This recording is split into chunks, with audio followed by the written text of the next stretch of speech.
Episode 54, the Kevin Burke Project. Listen, man, I don't even know where to begin. I don't know what to say. I don't know where to begin. A lot has happened, I feel like, since episode 53. So I'm going to bounce around a little bit, but I'm not going to go in chronological order of things that happened since episode 53. I'm going to start with the one that's top of mind because the Draymond Green Jordan Poole video dropped today. As I sit here and talk right now, that video dropped today of Draymond knocking out Jordan Poole. I guess he didn't knock him out technically. He punched him in practice. And leading up, we heard that there were reports that there was an altercation at the Warriors practice. And I'm gonna need a sip of water already. Hold on. Altercation at the Warriors practice. That's more than an altercation. I'm seeing former athletes saying, oh, that's nothing. Back in my day, if cameras were in the practice, we would, this happened all the time. Listen to me. That's not nothing. That most definitely is something. I don't care what era this is. I don't care what sport this is. That's not nothing. And for sure, this is not the first time you heard, we've heard of a fight in practice amongst teammates, right? We've heard that, Jordan famously knocked out Steve Kerr in the practice. And so I guess for Steve Kerr, this is deja vu. But it's certainly not nothing. And we see all the time in football, training camps, the teammates, usually it's like a wide receiver and a cornerback going at it. Fighting each other, but they got helmets on. They're fighting each other with helmets on, so that doesn't really cut it. Now this is a whole thing by itself. Breaking down the video, it's like, one, I wish there was audio. I wish we could have heard what happened. There has to be audio. I don't know why the TMZ video is muted. I don't know who recorded that with the cell phone, but cell phones don't record muted, so there is audio. I don't know why there is no audio. But Draymond, so we don't know what's being said. We don't know who escalated it. We don't know how it got to what it got to. All we know is that Draymond rolls up on Poole. Draymond makes first contact. So it's not as if it's a situation where Draymond can be like, oh, I was defending myself. He put his hands on me first. No, you bumped him first. Poole pushes him back. And then Poole, this is where the conversation goes left for me, because after Poole pushes him back, he puts his, he lets his guard down. He looks down to the ground a little bit. He's thinking it's over at that point. The teammates are going to jump in. And then Draymond, not only did he punch him in the face, he lunges while he punches him. And Poole folds like a bad hand. And a couple things. People are like, Poole should have never let him get into his airspace. Poole should have protected himself. If I'm Jordan Poole, I don't think he's going to punch me in my face either. Jordan Poole clearly did not think that Draymond was going to punch him. He's his teammate. Why would he do it? It's his teammate. Why would he punch him? I don't know what was said, but Draymond is clearly in the wrong here. In that video, Steph is nearby. From what we can see in that video, Steph's back is to all of this. Clearly, he can hear what's happening. Because there's something being said. We just don't know what's being said. Steph's back is to all of this. Steph is like, I'm too rich to mess with this. I don't know what's going on. He has no time for this. All this happens. Draymond punches him. Some guys, I can't really tell who they are just watching this unfold. They just watch him get punched in the face. They don't even walk over. The number of people in the camera shot that walk over to de-escalate this was in the minority. The majority of them wanted no part to this. Nothing. So that's one thing. The main thing is, and I guess rumor has it that Jordan Poole continued to practice, continued to shoot around after this, and then Draymond apologized. That's cool and everything. I'm sorry. Now that the video has come out, there is no way Jordan Poole can remain a member of the Golden State Warriors as long as Draymond Green is still a member of the Golden State Warriors. There is absolutely no way. This man is a walking meme now, Jordan Poole. Unfortunately, And he did nothing wrong. There's no way. Because now if he ever high fives Draymond during a game, we're all going to be looking at Jordan Poole like come on, man. Like he can't. Right? If he can never run up on anybody on the opposing team and get in their face and have them take him seriously. Because they're going to be like, you didn't do that to Draymond. Okay? He can't do it at home with his kids, his wife. I don't know his marital status, even if he has kids. But he can never. This is going to be held over him forever. Forever. And anytime he sees Draymond Green, what do the kids say? On site. It's got to be on site. It has to be. That's not a good look. That he can't. How can he remain on the team? How do they? What kind of discipline do they hand out to Draymond? Is my question. And shortly after the video drop, people are surprised or upset or whatever the word is that I can't believe this got out, and did TMZ really pay the person who recorded this? And of course they paid them to get the video. What kind of question is that? Of course. Otherwise the person who recorded it would have just posted it, because they're going to find out who recorded it anyway and they're going to lose their job. So the money that he or she got for recording it, it's going to be way more than their yearly salary. Probably. I'm assuming it was financially worth it for this person to sell that video to TMZ. They wouldn't just do it and get, $2,500. I don't think somebody would do that. And then after the video drops, there's a report saying the Warriors are going to devote time and take every legal step to find out how the video leaked. No. No. That is misplaced energy. That is misplaced energy. The energy should be devoting time to finding out how you can keep a guy like Draymond Green on the team who's punching his teammates. That's where the energy should be. Never mind who recorded it and leaked it. That's misplaced. So again, I've never seen anything quite like we've heard of it. We've never seen it. And there's no way Poole and Draymond can be on the same team when the season tips off in 3 weeks. So you know what? The Warriors got to figure it out. All right. Tom Brady. Listen, I don't like to meddle in the personal, lives and of the athletes. I don't really. It's not my thing in terms of like what's happening to them at home. But in the situation of Brady, seems like things aren't too kosher. Things aren't too good at home, and Gisele perhaps is not as happy with I don't know. We're all speculating, but it seems like this man loves football to a fault, is what it seems like. He loves football. So that retirement that he had at the beginning of 2022, and he came back like a week or two later.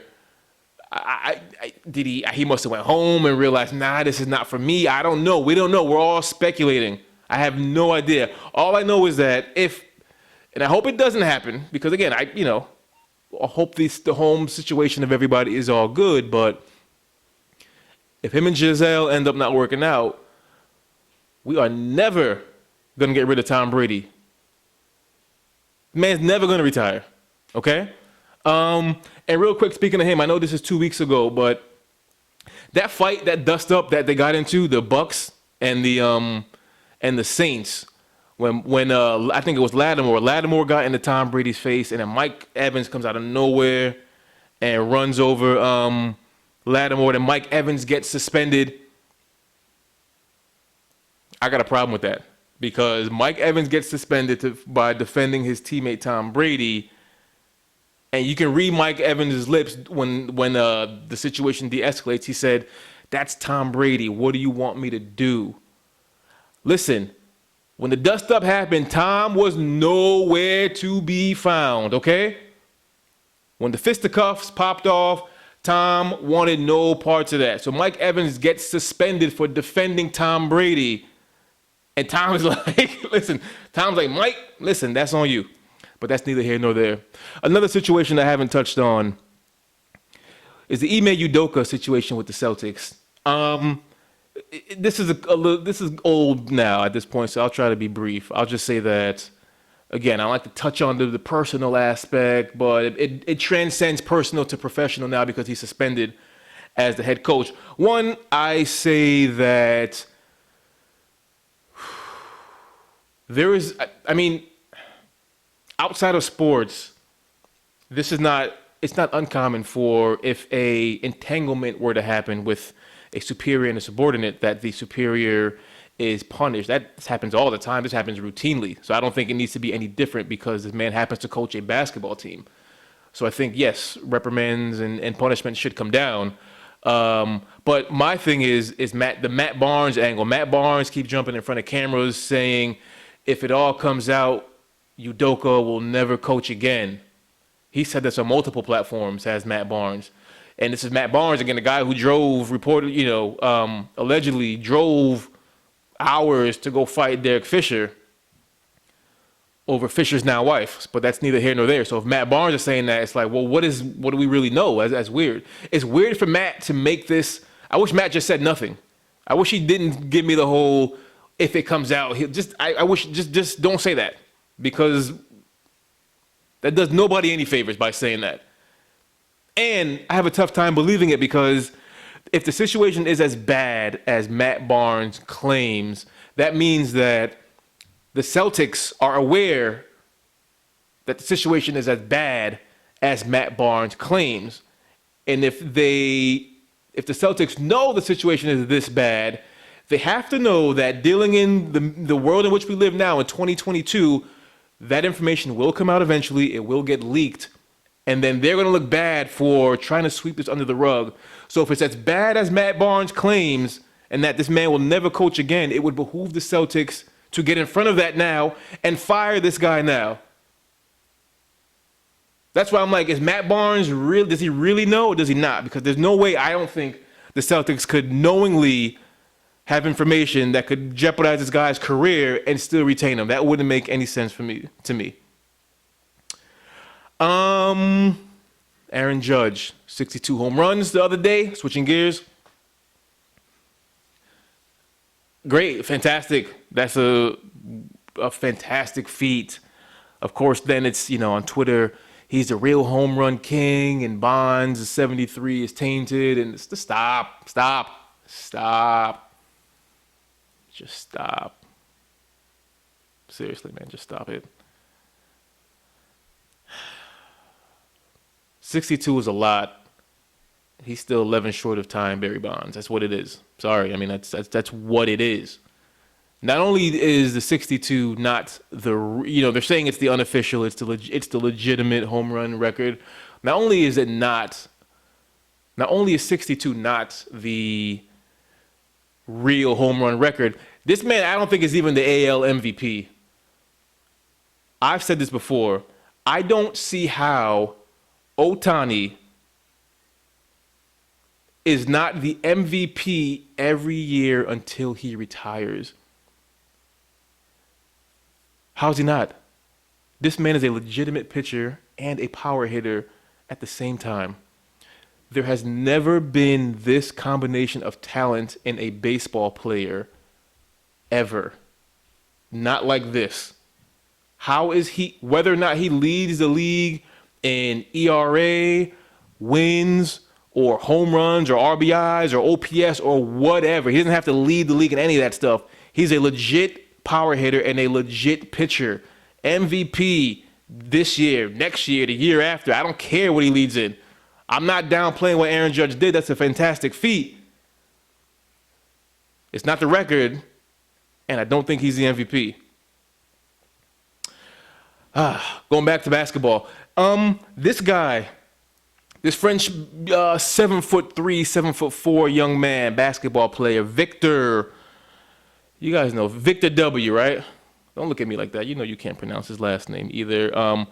Wembanyama. You know what I'm talking about. We'll know how to pronounce his name very shortly. The projected number 1 pick Yeah, he's a unicorn for sure. We've never seen this before. Somebody that tall, close. We've seen like Porzingis, guys that tall move like this, but he's a different. He's different. He is for sure different, and we saw him against the G League, the Ignite team against Scoot Henderson, the projected number 2 pick. That was a good game. We really got a chance to see him on display. Victor, I'm talking about. And no, it's as advertised. They're saying that, teams are going to tank like never before to get the number 1 pick to draft this guy. He's definitely a franchise-changing player. But, and this is where I'm going to show my age, I guess. Listen, I don't know, man. Seen a 7'4" guy come out for warm-ups, and the first place he goes when he's going out for warm-ups is to the three-point line to practice his little Harden double step back. I'm like, oh my gosh, you're 7'4", man. Get your big behind under the basket, turn your back to the basket, and give me a little dream shake. Give me a little Hakeem. Something, man. Like, ugh. All that off the dribble and everything that's nice. You're 7'4". Get your big behind near the rim. Again, I'm sorry. I apologize, and I should have apologized in advance. That's really me showing my age. All right, I'm gonna wrap up with Russell Wilson. Again, as I sit here and talk, Russell Wilson. The Broncos lost to the Colts on Thursday Night Football, which was last night, again, as I speak right now, and they lost in overtime, and I get, he fourth and goal from inside the 10, and he missed, I forget which receiver it was, but he misses a receiver who potentially he was wide open, that could have won the game for him, and that drops the Broncos to 2-3, and the next day, there was just a barrage of just not favorable reactions to Russell Wilson's play this season. They overpaid him. Is he washed up? All of this. And I think it's one thing to question whether or not a guy still has it. Getting choked up again. I think that's fair, but a lot of the Russell criticism is personal. He's corny. He's a cornball. He's not authentic. I mean, all of that is whatever. You can have your opinion on him as a person. Listen, I've had my opinion on him as a person. In this video here, I was more poking fun at him. I should say I was more poking fun at the cologne that him and his wife dropped and the and the origin behind that. But a lot of the criticism from actual NFL analysts, it just seems like it's crossing the line from his gameplay to this guy's not authentic and he's corny. And I think all of it will go away if he wins and he plays well. It's unfair. These are not, somehow the line has been blurred from his gameplay to his personality. And that's unfortunate because that was not happening in Seattle. Not to this degree. Not to this degree. But if they win, if he wins, this all goes away.